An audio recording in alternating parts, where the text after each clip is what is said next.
சவுக்கு சங்கர் சிறைக்கு சென்ற பின்னரே சிறை காவலர்களால் தாக்கப்பட்டு வலது கையில் காயங்கள் ஏற்பட்டுள்ளது எனவும் சவுக்கு சங்கரின் வழக்கறிஞர் கோபாலகிருஷ்ணன் கூறியுள்ளார்.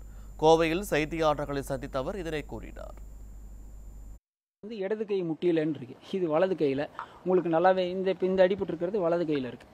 வலது கையில் தான் இப்போ ஆக்டிவேட் பண்ண முடியாமல் இருக்குது. நீங்கள் இன்றைக்கி மதுரைக்கு போனப்போ பார்த்துருப்பீங்க, அவரெல்லாம் அந்த தொட்டியில் தொங்க விட்டுட்டு போன மாதிரி தான் கை தொங்க விட்டுட்டு போயிருப்பார். அந்த நம்ம பிரச்சனைன்னு சொல்கிறது கை வலது கை, ரைட் ஹேண்டில் தான் அவருக்கு அடிபட்டிருக்கு. இப்போது அதுக்கான மருத்துவ அடிக்கி தாக்கப்பட்டிருக்கிறதுனால அந்த கை இப்போது ஃப்ராக்சர் ஆகிருக்குன்னு தான் சவுக்கு சங்கர் திருப்பி சொல்லிட்டு இருக்காரு. இது வரைக்கும் வீக்கம் குறையில. 3 நாளாக அவருக்கு எக்ஸ்ரேங்க கூட எடுக்கலன்னு நம்ம சொல்லிட்டு இருந்தோம். இன்றைக்கி நீதிபதி அவர்கள் உத்தரவு போட்டிருக்காங்க. அந்த உத்தரவு காப்பி ஜெயிலர் சூப்பரிண்டென்ட்டுக்கு போயிருக்கு. கண்டிப்பாக இந்த உத்தரவை மதித்து அவங்க கோயம்புத்தூர் மெடிக்கல் காலேஜில் வச்சு அவருக்கான சிகிச்சை கொடுப்பாங்கன்னு நம்ம நம்புகிறோம், உறுதியாக நம்புகிறோம்.